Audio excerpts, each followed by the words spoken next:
बहुपद x cube plus 9x² plus 20x plus 12 हो तो इसके शून्यकों को ज्ञात कीजिए। एक बात जरा समझ लीजिएगा, जब त्रिघात बहुपद रहता है तो उसको कैसे सॉल्व करते हैं हम आज आपको बताएंगे, और एक तरीका भी जान ले, इसी को शेषफल प्रमेय भी कहते हैं। इन सवालों को आपको सॉल्व करने में कोई समस्या नहीं होगा। अगर आज से पहले अगर समस्या होती तो आज उस समस्या को हम आपके क्या कर देंगे, दूर कर देंगे, और आसानी से तब हम इसको देख सकते हैं कि किस प्रकार लगाएंगे। सबसे पहले अगर त्रिघात बहुपद को सॉल्व करना होगा तो एक बात का ख्याल रखिएगा कि उस स्थिति में जो यह त्रिघात बहुपद दिया होगा, यानी x cube plus 9x² plus 20x और प्लस 12 दिया है, तो इस स्थिति में कैसे इसको सॉल्व करेंगे।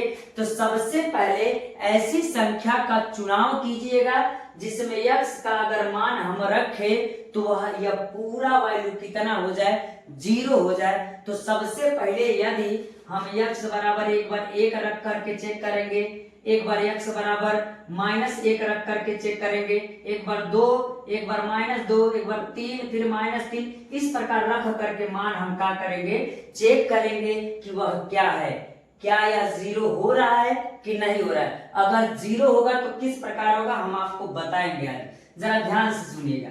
ये x बराबर 1 कब हुआ होगा, जब ये कभी x -1 हुआ होगा बराबर 0 के, तभी ये x इधर रहा होगा और ये माइनस प्लस इधर गया होगा तो ये प्लस हो गया होगा, तभी x बराबर 1 हुआ होगा। ये x बराबर -1 कब हुआ होगा, यानी जब यह x प्लस 1 हुआ होगा अब बराबर 0 के, तो x बराबर है प्लस इधर गया होगा तो -1 हुआ होगा। इसका मतलब यह है कि कभी ना कभी जो -1 है कभी x प्लस 1 हुआ होगा, जो कभी 1 है वो कभी ना कभी एक x-1 रहा होगा। तो सबसे पहले एक काम करते हैं, चेक करते हैं x बराबर -1 रखने पर क्या यह वैल्यू 0 आ रहा है। तो हम कहेंगे यदि, ध्यान से सुनिएगा कैसे करना, यदि x प्लस 1 बराबर 0 के, तो x बराबर कितना हो जाएगा, -1 के हो जाएगा। इसका मतलब ये है कि x का मान एक बार -1 रखिए, देखिए क्या ये 0 हो रहा है क्या।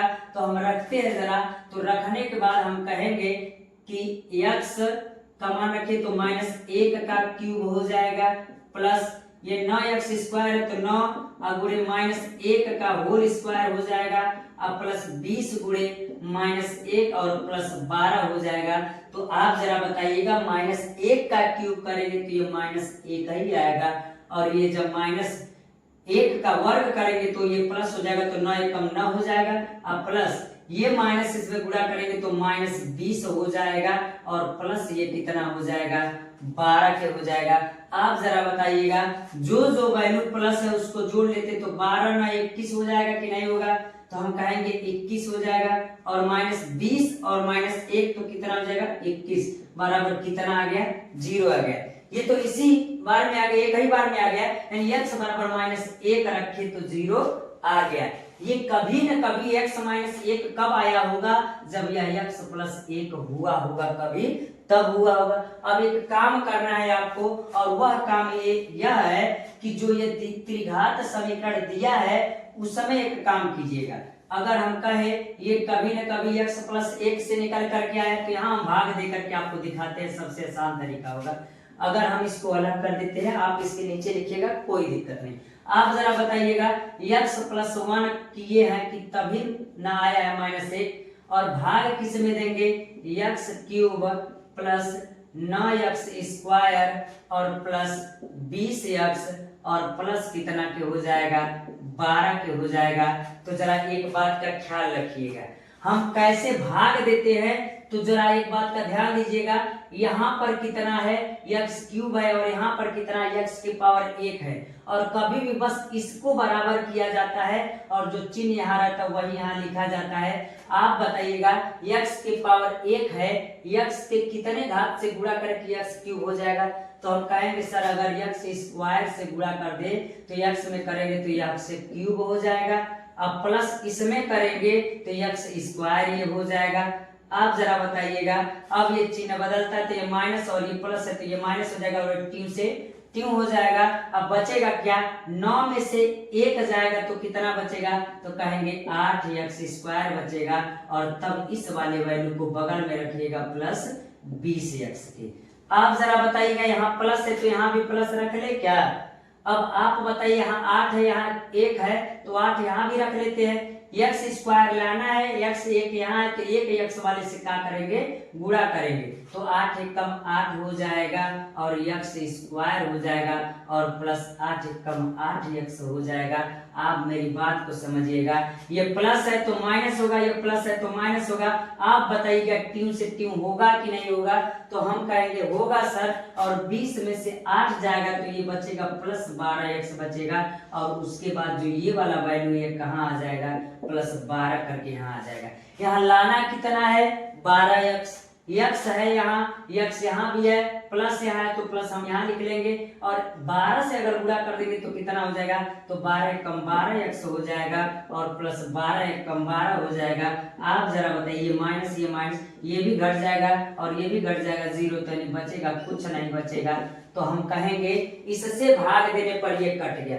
अब जरा एक बात बताइएगा, एक काम कीजिएगा, जो है x+1 है तो 1x+1 इसको रहने दीजिएगा।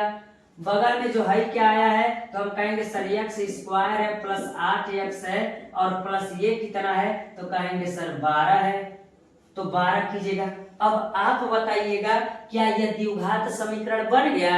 जब द्विघात समीकरण बन गया तो इसको कर लीजिए, आप गुणनखंड कर लीजिए, x+1 को रहने दीजिए। आप इधर करेंगे तो ये हो जाएगा x² अब प्लस 8 बैठाना है तो अगर 6 धन 2 करेंगे तो आपका कितना हो जाएगा, 6 धन 2 8 भी हो जाएगा, 6 दूना 12 भी हो जाएगा, प्लस ये 12 हो जाएगा। अब जरा देखिएगा, अगर हम कहें x+1 होगा और इस समय अगर देखें तो x² होगा और प्लस 6x होगा और प्लस ये 2x होगा और प्लस कितने के हो जाएगा, 12 के हो जाएगा। अब जरा देखिए, इस दोनों में हम कॉमन लेंगे तो x+1 ये होगा और इसको अगर हम कहेंगे तो आप जरा देखिएगा, x कॉमन लेंगे तो इसमें बचेगा क्या, तो कहेंगे 1x बचेगा और प्लस 6 बचेगा और प्लस 2 कॉमन है तो यहाँ x प्लस कितना बचेगा, 6 बचेगा। अब जरा देखिएगा, हम कहेंगे x+1 यहाँ क्या कर लीजिए, उतार लीजिए और इसमें दोनों में देखिए कॉमन है तो 1x+6 हो जाएगा और 1x+2 हो जाएगा तो इसको x+2 कर लेंगे। अब बराबर इसको 0 मान लीजिए, कोई दिक्कत नहीं आपको, ठीक है। तो ये भी बराबर कितना होगा, 0 होगा। अब 3 मान मिला कि नहीं मिला, तो हम कह सकते हैं एक बार इसके बराबर 0, एक बार इसके बराबर 0, एक बार इसके बराबर 0। तो आप बताइए तीनों शून्य निकलेगा कि नहीं, तो कहेंगे यदि x+1 बराबर 0 तो x बराबर कितना हो जाएगा, तो कहेंगे x बराबर -1 होगा। 1 शून्य कितना आ गया। अब कहेंगे x+6, यदि x+6 बराबर 0 के तो x होगा और ये प्लस इधर जाएगा तो -6 होगा। आप बताइए दूसरा शून्य भी मिल गया कि नहीं मिल गया। तीसरा x+2 बराबर 0 करेंगे तो कहेंगे यदि x+2 बराबर 0 के, तो आप जरा बताइए +2 इधर जाएगा तो कितना होगा, -2 होगा। अतः हम कह सकते हैं कि तीनों शून्य को कहरा ज्ञात करने के लिए एक -1 आया, एक -6 आया और एक -2 आया। इस प्रकार जितने भी त्रिघात बहुपद वाले होंगे उसको इसी प्रकार लगाइएगा। और मैं आपको फिर से बता देना चाहता हूं कि बारी बारी मान रख करके चेक कीजिएगा किस वैल्यू के लिए मान 0 हो जाता है। जिस पर यह 0 हो जाएगा उसी को उठा करके उसी से भाग दे लीजिएगा। तो जब भाग देंगे तो क्लियर है कि आपको द्विघात समीकरण मिलेगा। और द्विघात समीकरण हमने हल करना आपको सिखा दिया है।